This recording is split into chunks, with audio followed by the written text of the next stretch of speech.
Hello, good evening, students. Today we will discuss our Central University entrance teacher test, Central University entrance for MA courses. That means here we already discussed around 43 questions of this question paper. So we will move into one by one questions. So here you can see that question the most commonly used personality assessment are, so there are four options as we know most commonly used personality assessments are like projective test, naturalistic observation, structured interviews, self report in inventories. So basically, you know you can say that easily you can answer self report inventories, because most of the time we use self report inventory in personality assessment compared to other options like projective test or very special case we use in different things. Most of the commonly used option is self report inventories. So you can say that 16 personality factor, or like that you can say that that is the suitable answer. The 45 question number, according to self determination theory, dash dash and dash form the basis of intrinsic intrinsic motivation. So according to me, this is in the sense like the suitable answer for this could be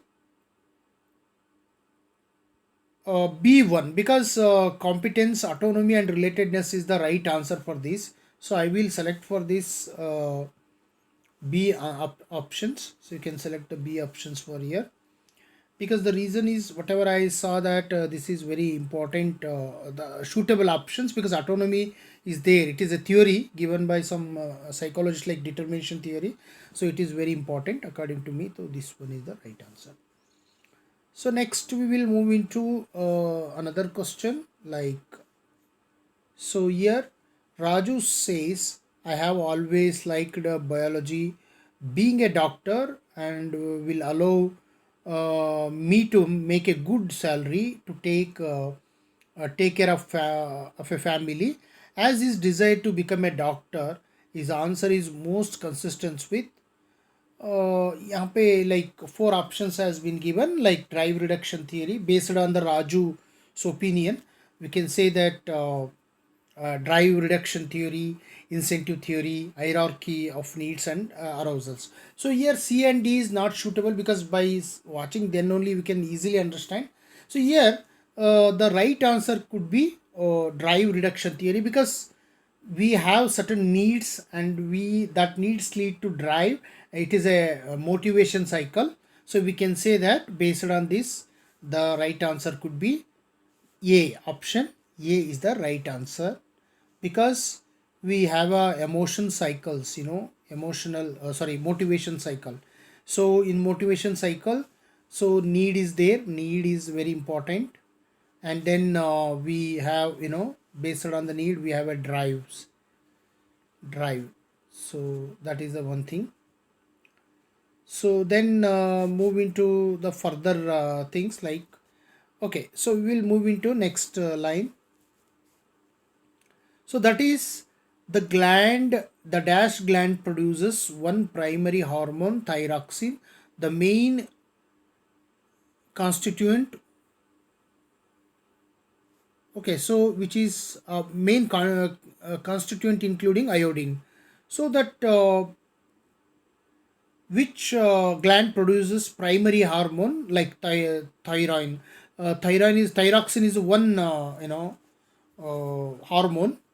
So generally it is for the thyroid one. The thyroid is the gland which produces the uh, primary hormone called thyroxine. So here basically there are so many glands which produce like parathyroid, pituitary glands, adrenal glands, adrenaline, they produce adrenaline. So there are many glands are produce many different types of hormones. So here the right answer could be thyroid. thyroid gland. Okay, next we will move into the next questions. So receptors that respond to gravity and keep you informed of your body's location and in space are located. Like you have to find out the receptors respond to gravity and keep you informed of your body. तो ऐसा receptors है, थोड़ा specialised receptors है, उस receptors को हम लोग mention करना. तो ऐसा रिसेप्टर हमको इसमें ओलोफैक्टरी मसल्स में तो नहीं मिलता. Semi circular canals of the year, तो या हो सकता है कोचिलिया ऑफ द ईयर हो सकता है. जब तक मेरा आइडिया है तो cochlea of the year suitable लग रहा है मुझे. ये तो ईयर से रिलेटेड होता है क्योंकि ये बैलेंस के लिए हमको बहुत मदद करता है. तो इसी वजह से हम लोग इसका जो आंसर रहेगा कोचिला ऑफ द ईयर रहेगा. तो नेक्स्ट हम लोग चलते हैं एप्टीट्यूड टेस्ट्स और डिज़ाइन टू मेजर. तो हमने एप्टीट्यूड टेस्ट को किस लिए बनाते हैं, एप्टीट्यूड टेस्ट का मेन मकसद क्या होता है. एप्टीट्यूड टेस्ट का हमारा मकसद होता है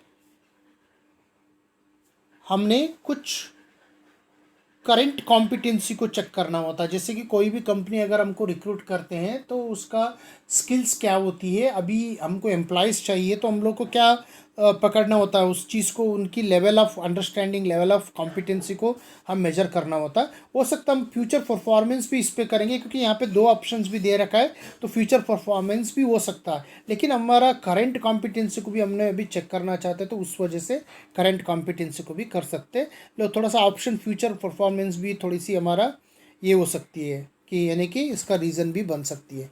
तो चलिए हम लोग आगे चलते हैं. The part of cerebrum below that the lateral just a minute, हम लोग थोड़ा सा इसका देखेंगे कि क्या इसका वर्ड है. सो यहाँ पे हमारा लेटरल फिशर करके इन्होंने बोला कि वो ऐसा लोब है, जैसे देयर आर 4 लोब्स, तो हमको ये एक लोब का नाम बताना है कि the part of the cerebrum below the lateral fissure करके एक पार्ट होती है. तो वहाँ पे उसका जो आंसर होगा वो ऑसिपिटल लोब होगा. तो आपको पता है कि डिफरेंट लोब, जैसे टेम्पोरल लोब है बॉडी बैलेंस मूवमेंट के लिए मदद करती है, ऑसिपिटल लोब होती है, पैरिटल लोब्स होते हैं, ऑसिपिटल लोब फॉर विजन्स के लिए होते हैं. ये सारे चीज़ें डिफरेंट टाइप्स ऑफ लोब्स होते हैं, वो आप पढ़ सकते हैं. तो नेक्स्ट हम चलते हैं आगे का जो क्वेश्चंस को लेके हम चलते हैं करेंगे इसका. तो यहाँ पे देखिए 51 क्वेश्चन है. Charles Spearman means G of intelligence describes. तो जी 2 तरीके से इंटेलिजेंस चार्ल्स स्पीयरमैन ने दिया था. एक इंटेलिजेंस है general category of intelligence and another one is the specific intelligence करके उन्होंने दे रखा. तो जनरल इंटेलिजेंस में क्या इसका ऑप्शन हमको बताना है कि related to that the G is measured by the speed at which one can process the information. ये तो सूटेबल नहीं लग रहा है. जनरल इंटेलिजेंस दैट क्या होगा कि underline the success on a wide variety of task.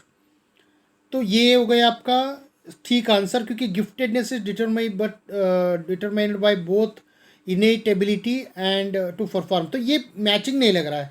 तो आपको हमेशा अंदाज़ा लगाना चाहिए कि उन्होंने जनरल इंटेलिजेंस को underlines the success in A wide variety of task, ये सूटेबल लग रहा है. यही सही आंसर है इसकी. अगर अंदाज़ा लगाया तो ये सही आंसर रहेगा. सूटेबल ये लग रहा है. तो हम लोग चलते हैं जो नेक्स्ट क्वेश्चन के हिसाब से. तो यहाँ पे देखिए blinking, sneezing and occurring are examples of the type of behavior called the, क्या बोलेंगे हम इसको, instinct, reflex, habit and thought करके दिया हुआ है. तो ये हम समझ लीजिए रिफ्लेक्स जो इसका सही आंसर है, क्योंकि ये सारे आई ब्लिंकिंग वगैरह होते हैं ह्यूमन ऑर्गेनिज्म का रिफ्लेक्स बिहेवियर में माना जाता है. रिफ्लेक्स एक्टिविटी आप कह सकते हैं या रिफ्लेक्स बिहेवियर आप कह सकते हैं. तो आपका इसका जो रिफ्लेक्स जो है सही आंसर है. तो इसका रिफ्लेक्स जो है आपका सही आंसर बनेगा. तो चलिए हम लोग देखते हैं कि आपके इसका किस तरह से हम लोग आगे बढ़ेंगे. ठीक है, तो अभी अगले क्वेश्चन को हम चलेंगे. तो यहाँ पे हम लोग नेक्स्ट जो क्वेश्चन में हम जा रहे हैं, जो नेक्स्ट सेक्शन में हम जा रहे हैं, तो नेक्स्ट सेक्शन का भी कुछ क्वेश्चंस देख लेते हैं. अब देखिए इसमें क्या है, which Freudian system guided by the reality principle, कौन सा जो फ्रॉइडियन थ्योरी है रियलिटी प्रिंसिपल के बेस में जो काम करते हैं, तो वो है ईगो। आपको पता है कि तीन तरीके से रियलिटी प्रिंसिपल, तीन तरीके से स्ट्रक्चर ऑफ पर्सनालिटी दिया है सिगमंड फ्राइड ने। उसमें ईद आती है और ईगो आती है और सोशल क्या बोलते हैं सुपर ईगो जो आते, तीन है। तो उसमें हम लोग को रियलिटी प्रिंसिपल पे जो काम करती है वो ईगो काम करती है, तो वो आपको पता होना चाहिए। तो ईगो जो है सही आंसर है इसका, तो आप लोग को समझ लेना चाहिए इस बातों को। अभी देखते हैं कि इसका ये, और ये सुपर ईगो वो होता है मॉरलिटी के ऊपर काम करती है। तो हम लोग आगे चलते हैं, ठीक है ना। तो अब देखिए नेक्स्ट क्वेश्चन है, the dash is the region of the retina where the optic nerve fibres leave and where the blood vessels enter and leave the retina. तो इसको हम बोलते हैं, ये जो ऐसा रीजन है of the retina where the optic nerve fibres leave and where the blood vessels enter and leave the retina. तो ये ऐसा जगह है जो रेटिना आइस का जो एक पार्ट है, तो उसमें हम लोग ब्लाइंड स्पॉट बोलते हैं इसको। ब्लाइंड स्पॉट ऐसा जगह है, तो यहाँ पे ब्लाइंड सेक्शंस भी बोलते हैं इसको, हम ब्लाइंड स्पॉट बोलते हैं इसलिए because fibre leaves, fibre nerves होते हैं वो, optic nerves and fibre nerve fibre जो होता है वो मतलब वहाँ पे एंड हो जाते हैं, वहाँ पे हमारा विजन का कोई वहाँ पे ये नहीं होता, जो ब्लाइंड स्पॉट कहा जाता है वहाँ पे। तो उस रीजंस के लिए हम लोग इसको ब्लाइंड स्पॉट करके आप थोड़ा एक्सप्लोर भी कर सकते हो देख के जाके उसका, उस चीज़ को ब्लाइंड स्पॉट क्या होती है करके। तो अब हम चलते हैं थोड़ा सा आगे का क्वेश्चंस क्या होगा। ब्लाइंड स्पॉट हमारा क्वेश्चंस हमने देखने के बाद हम आगे चल रहे हैं। ब्लाइंड स्पॉट हो गया हमारा। नेक्स्ट हमारा क्वेश्चंस रहेगा, इन ए painting a boat is shown on lake in the foreground and mountains farther away. Of the following, which cue would not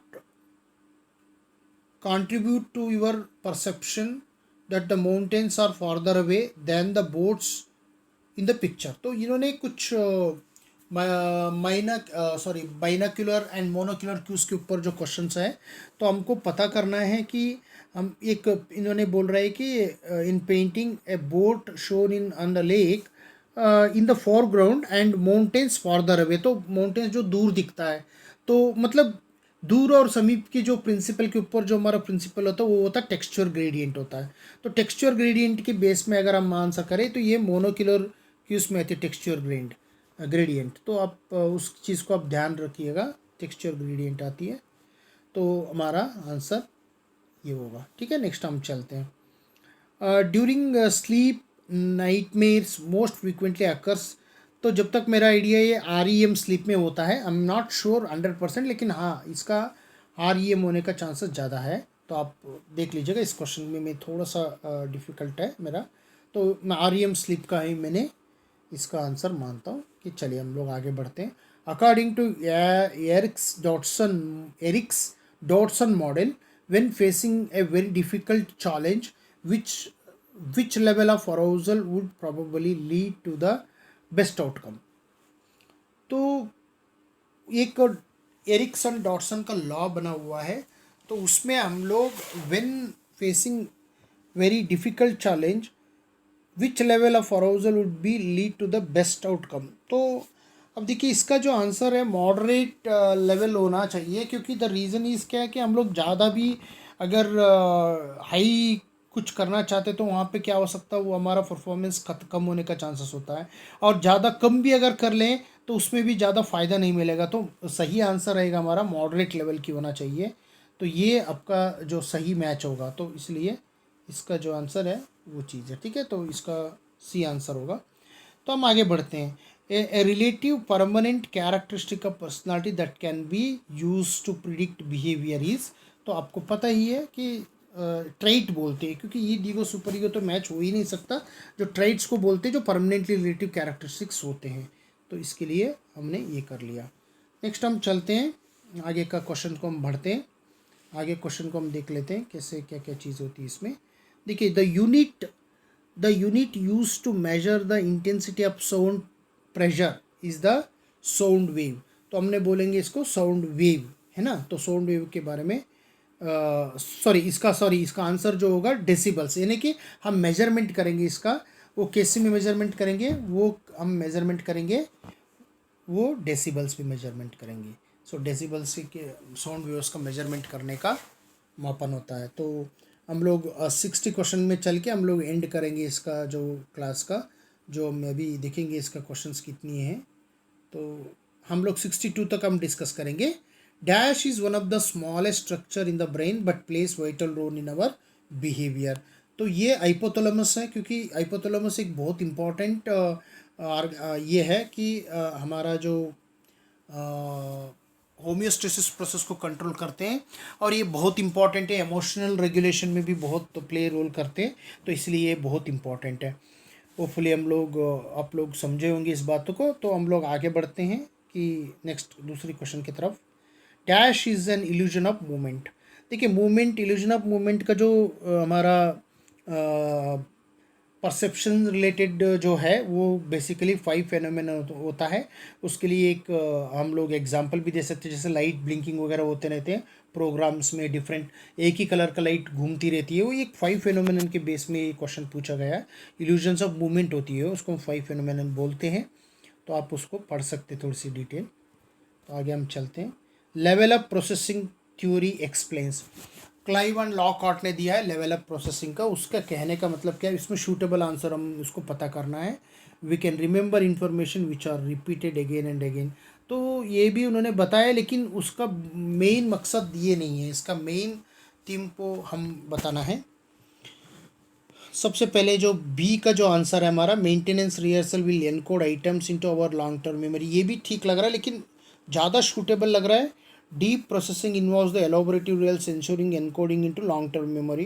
तो input, output and storage are the 3 levels, ये भी ये है, ठीक है। तो 4 ऑप्शन भी हमको कहीं ना कहीं तो ठीक ही लग रहा है, लेकिन हमारा मेन मकसद क्या है कि हमको शूटेबल आंसर पकड़ना है जो एकदम कोर बताती है।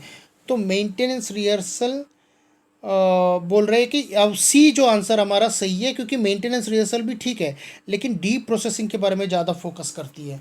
जो उन्होंने बोलता है कि जब भी हम डीप प्रोसेस करते हैं, उनके according to Clive and Lockhart theory, जो भी हमने डीप प्रोसेस करते हैं तो वो हमारा मन में ज़्यादा दिन तक रहेंगे, लॉन्ग टर्म मेमोरी में। इसका कहने का ये है। तो हमारा C answer is the right answer. तो इतना तक हमने अभी क्वेश्चंस किया। तो आने वाले दिनों में आप लोगों को बढ़ते चले जाएंगे, हम लोग क्वेश्चंस का इंक्रीज़ करेंगे। जो भी कुछ क्वेश्चंस, यदि आप लोग इस यूट्यूब चैनल के लिए नया है तो आप लोग please don't forget to subscribe our channel. तो हम लोग आगे का जो भी क्वेश्चन सीरीज आपको बनते रहेगा, तो आप हमारा चैनल को सब्सक्राइब करते रहेंगे तो आप इसका फ़ायदा उठाएंगे। और आपको फ्रेंड्स और या कोई आपको ग्रुप्स है, फ्रेंड्स ग्रुप है, तो उसमें आप शेयर कर लीजिएगा, ताकि आप लोगों में इसका पूरी की पूरी डिटेल्स एनालिसिस आपको ये कहीं नहीं मिलने वाला है। तो इस जगह में हम लोग आपको प्रोवाइड करेंगे। तो आप लोगों की यही बोलते वक्त मैं आपका मेरा क्लास, आज का क्लास समाप्त कर रहा हूँ। तो आने वाले वीडियो में वेट करते रहिएगा, पिछले जो क्वेश्चन बचा हुआ है उसके लिए आप इंतज़ार करते रहिएगा। Thank you so much.